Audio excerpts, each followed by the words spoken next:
Olá, estudantes, professores e professoras.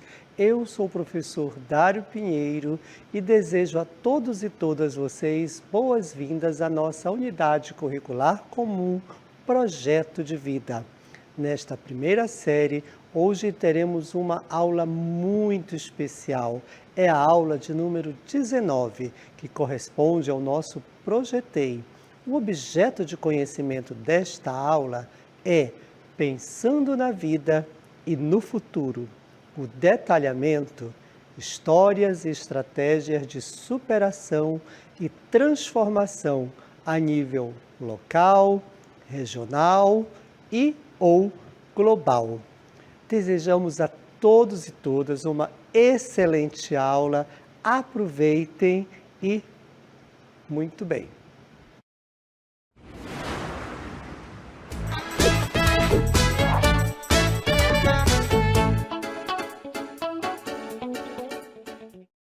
Nós estamos encerrando um ciclo e prestes a iniciar outro. E como é bom, né, a gente encerrar um ciclo, concluir, aprender coisas novas e principalmente coisas que fazem a gente pensar sobre o futuro. Aquilo que a gente pode fazer para melhorar o nosso momento, para pensar no agora, naquilo que a gente quer construir para o nosso amanhã. E nós vimos várias palavras que são fundamentais na construção desse nosso projeto de futuro.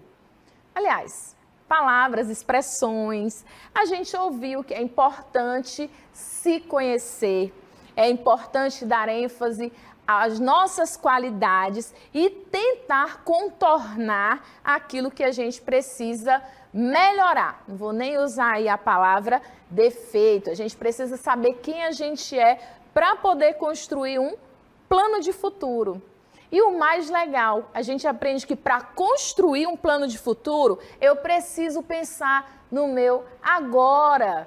E aí nós ouvimos palavras como disciplina, resiliência e tantas outras que eu sei que vocês estão lembrando de cabeça ou que estão observando no portfólio de vocês. Eu estou muito feliz de estar aqui, concluindo essa etapa, de imaginar que o projeto de vida contribuiu de alguma forma com a vida de vários alunos e também estou feliz porque eu trouxe várias histórias para a gente pensar sobre tudo que a gente aprendeu aqui nesse momento de construção do nosso projeto de vida. E nós vimos que o projeto de vida não busca colocar na cabecinha de vocês aquela ideia de que todo mundo só é feliz se tiver um curso superior. Não, a gente entendeu e aprendeu por aqui que a gente deve se conhecer para saber quais os melhores caminhos para a gente. Foi discutido repetidas vezes, a gente ouve os conselhos, a gente pondera as opiniões, mas no fim a vida é nossa, são nossas ideias que devem prevalecer. E a partir de tanta coisa que a gente aprendeu aqui, eu trouxe para vocês várias histórias de pessoas que colocaram essas ideias, essas atitudes em prática. Eu sempre falo para vocês, gente, eu não quero dizer que é fácil, porque não é fácil, eu estaria sendo hipócrita, mas é possível. E se é possível, a gente pode alcançar. Então vamos lá, vamos conhecer histórias de pessoas que venceram, de pessoas que apostaram nos seus projetos de vida. A nossa aula vai ser pautada em várias histórias de superação. Ao ler as histórias de vida dessas pessoas, nós iremos identificar vários assuntos trabalhados durante o nosso componente curricular. E para dar início a essa aula, a história de vida dessas pessoas, eu trouxe ninguém mais, ninguém menos que Albert Einstein. Isso, gente. Einstein é de longe aí o cientista mais popular do mundo. Todo mundo, ou praticamente todo mundo, já ouviu falar em Albert Einstein, na importância das suas teorias, das suas contribuições no campo da física, certo? E o que a história do Einstein ensina para nós? Não desistir de tentar. Além da teoria da relatividade, a persistência e a luta pelos nossos sonhos é uma das principais lições que Einstein deixou para a humanidade. Por quê, gente? Muita gente não sabe, mas o maior gênio do século XX era considerado um mau aluno e completamente inútil por seus professores da universidade. De origem humilde, ele passou dificuldades financeiras e várias vezes desempregado após finalizar a faculdade. Procurando a palavra aqui, esteve várias vezes desempregado após finalizar a faculdade. Um grande problema na vida de Einstein é que ele era incompreendido, pois costumava ter várias ideias de pesquisas e de possíveis teorias que eram vistas como impossíveis de estarem certas. Assim, como ele passava muito tempo dedicando-se a elas, não era considerado um físico e matemático muito focado nem inteligente. Entretanto, mesmo sendo totalmente desacreditado por seus professores e alguns familiares, Einstein não desistiu. E a sua incansável persistência o levou a conquistar o Prêmio Nobel de Física em 1921, além de ser consagrado o mais memorável físico de todos os tempos. Ou seja, enquanto todos duvidavam da sua capacidade, do que ele dizia, ele estava revolucionando o mundo da física com sua capacidade de ir além e de acreditar no seu potencial. Olha aí, gente, a história do Einstein. Veja bem, o Einstein, ele teve dificuldades com a fala. Ele demorou para aprender a falar. Ele também aprendeu a ler e a escrever bem mais tarde que as crianças da sua idade. Vejam só, então por isso ele era considerado uma pessoa menos inteligente. Outro ponto da vida do Einstein, que é importante a gente ressaltar, é o seguinte: quando ele termina a graduação dele, ele fica desempregado. Olha só quantas vezes isso não acontece com estudantes de várias partes do Brasil, e agora eu estou vendo que do mundo também.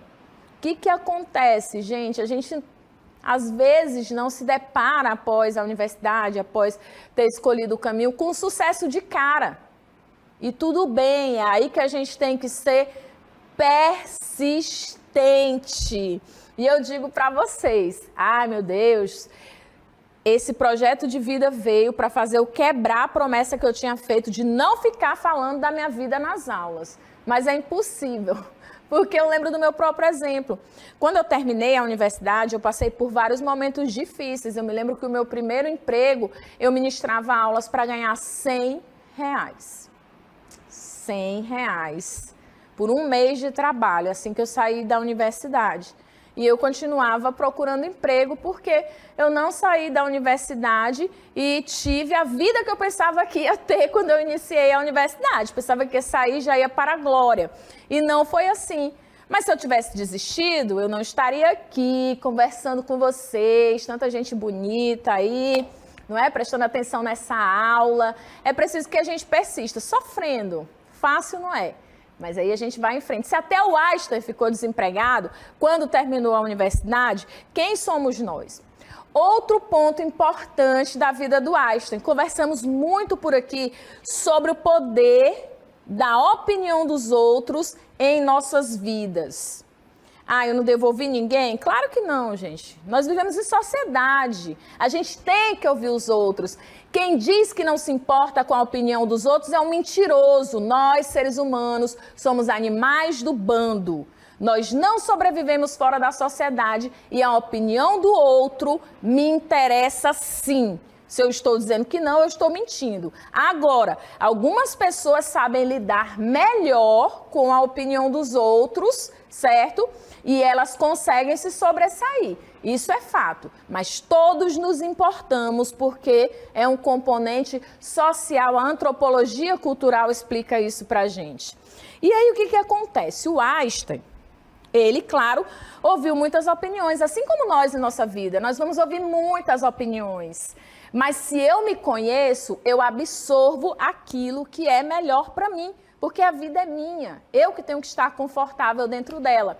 E vocês viram que o Einstein, desenvolvendo as teorias dele, muitas pessoas com opiniões negativas, dizendo que aquilo não estava certo, considerando ele menos inteligente. E o que é que acontece? Lá no início da década de 20, ele ganha o prêmio Nobel, o mais notável de todos os prêmios. Por quê? Porque ele persistiu, porque ele soube filtrar aquilo que era importante dentro das opiniões dos outros.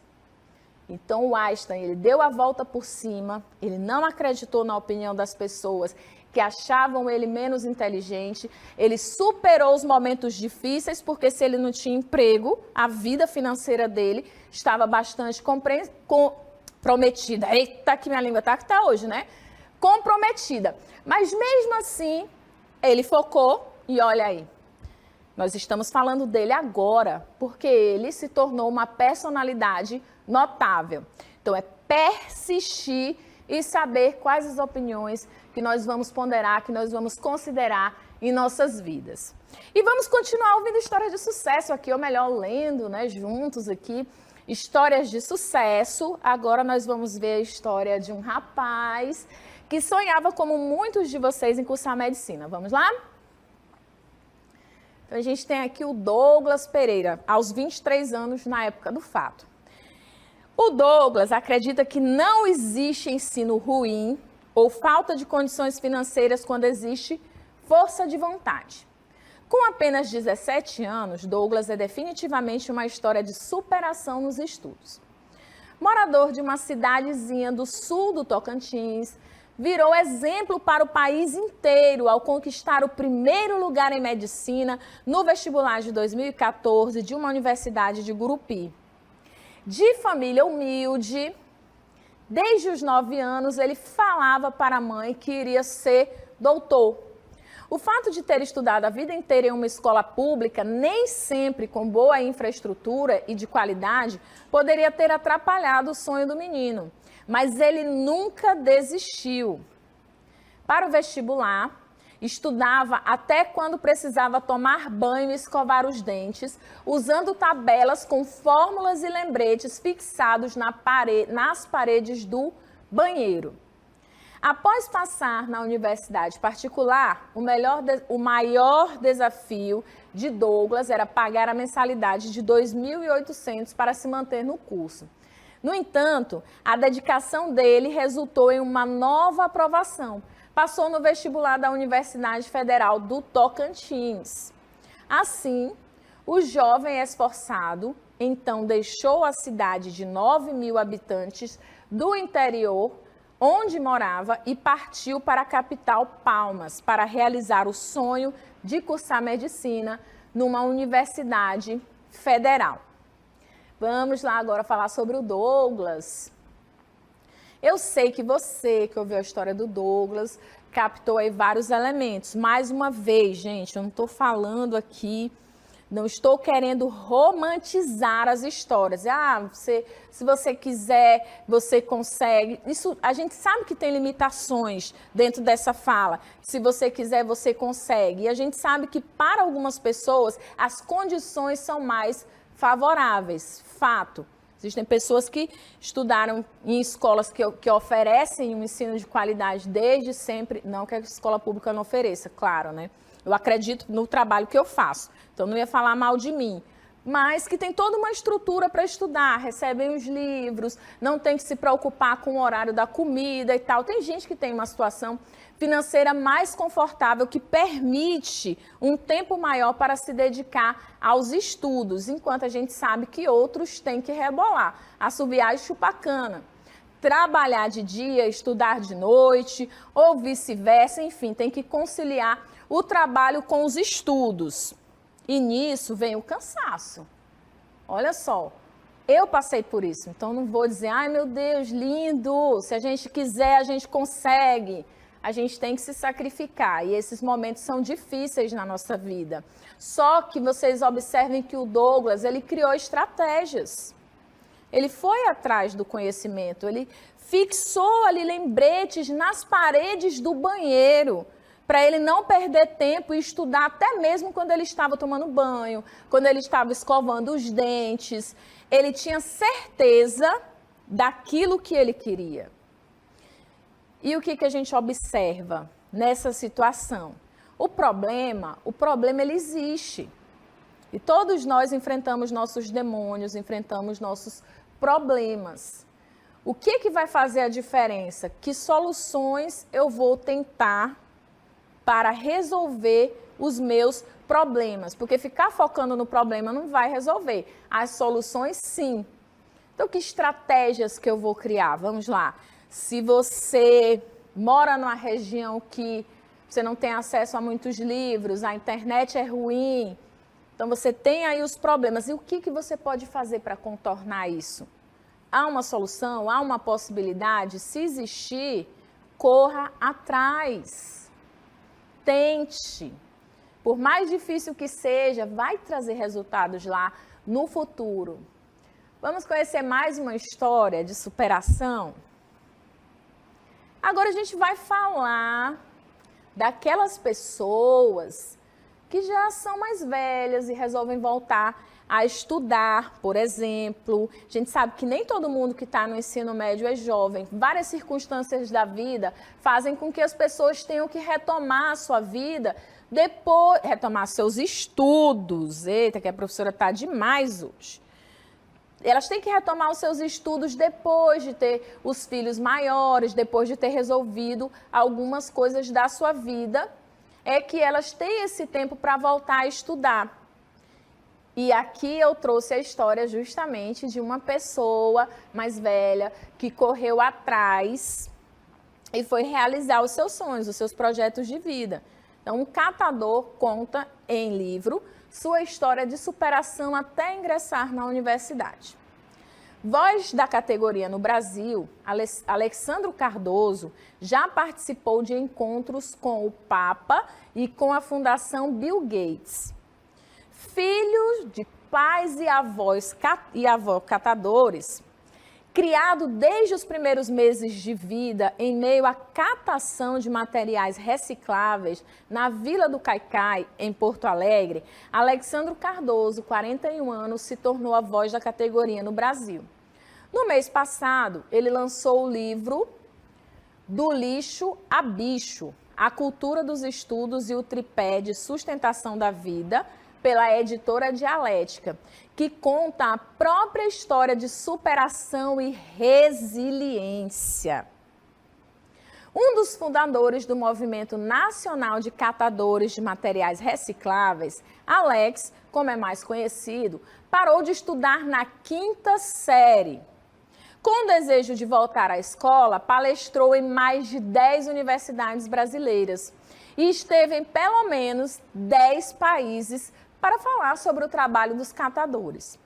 Em 2015, decidiu se tornar estudante mais uma vez e nunca mais parou. Depois de completar o ensino fundamental e o médio na modalidade Educação de Jovens e Adultos, a EJA, e eu tenho um carinho especial pela EJA porque eu também fiz EJA, ele fez curso pré-vestibular popular e ingressou na Universidade Federal do Rio Grande do Sul. Em 2018, além do livro que acaba de lançar, tem textos publicados em 8 obras de outros autores, alguns artigos acadêmicos e vários textos em sites e redes sociais.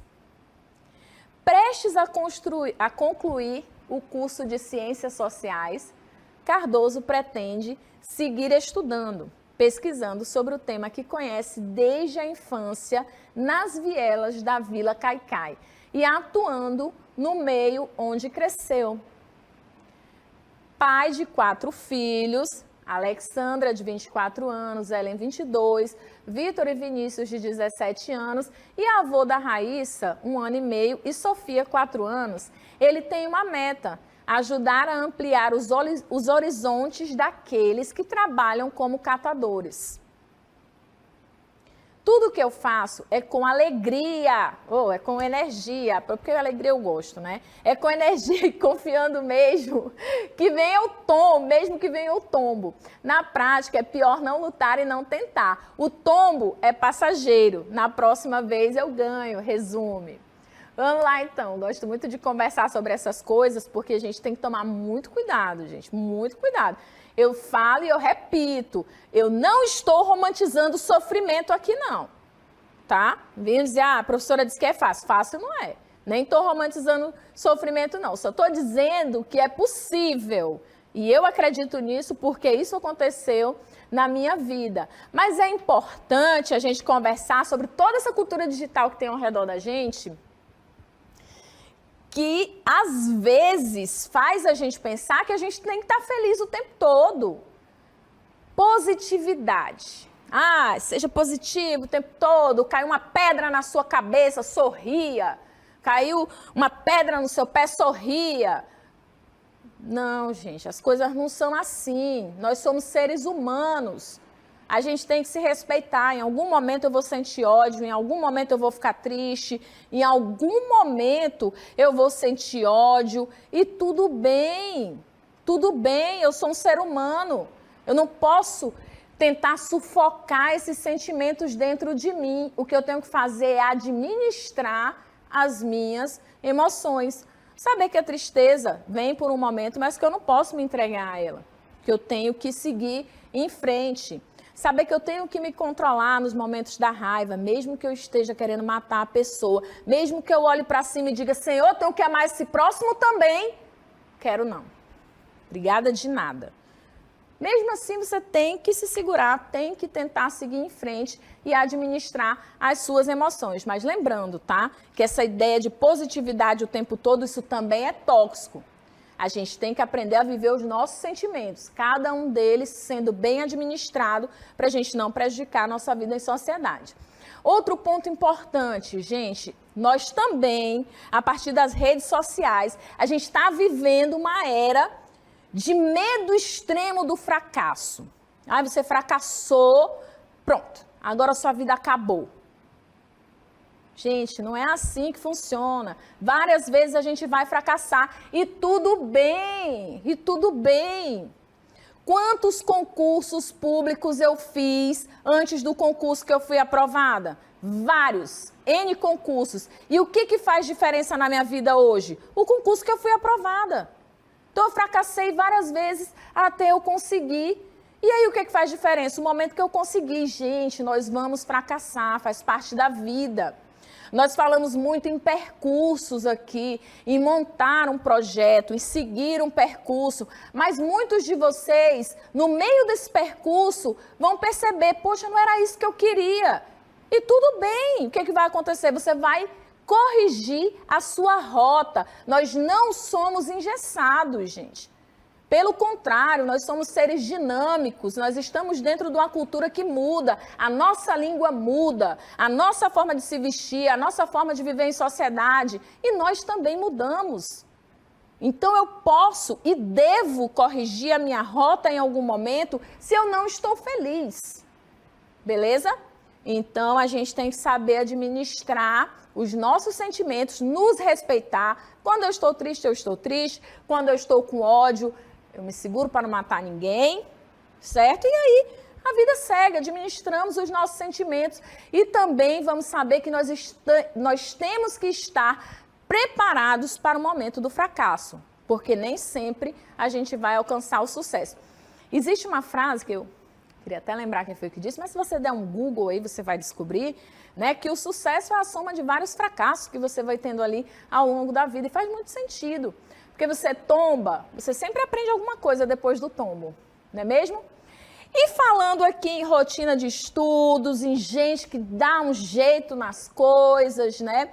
Para conseguir o que quer, eu trouxe aqui para vocês a entrevista de uma amiga professora que também foi minha aluna em algum momento. E nós nos encontramos no momento em que ela estava estudando para o vestibular, estudando para o curso de medicina, E eu pedi para ela, Tatiana, vem aqui, dá um depoimento para os meus alunos, para eles conhecerem a sua história, para eles verem como você se dedicou para ser aprovada no curso de medicina. Então, eu trago aqui a história da Tatiana, minha aluna, assim como vocês estão sendo agora, foi minha aluna em algum momento, e eu quero que vocês reflitam sobre as palavras dela. Vamos lá? Olá, eu sou Tatiane, sou professora formada em letras, mas eu vim falar com vocês sobre a minha última experiência com o vestibular. Em 2018, eu estava convivendo com pessoas da área da medicina. Eu participava de congressos, ia para hospitais, estava no meio clínico e comecei a ficar muito encantada com esse mundo e com esse trabalho tão importante e atencioso que essas pessoas faziam. E aí eu decidi fazer o vestibular para medicina. A segunda vez que eu fazia vestibular, porque lá quando eu tinha 18 anos eu fiz para letras. Foi uma experiência de 2 anos muito intensos. Eu estudava de domingo a domingo, de manhã, de tarde e de noite, para fazer o vestibular de medicina.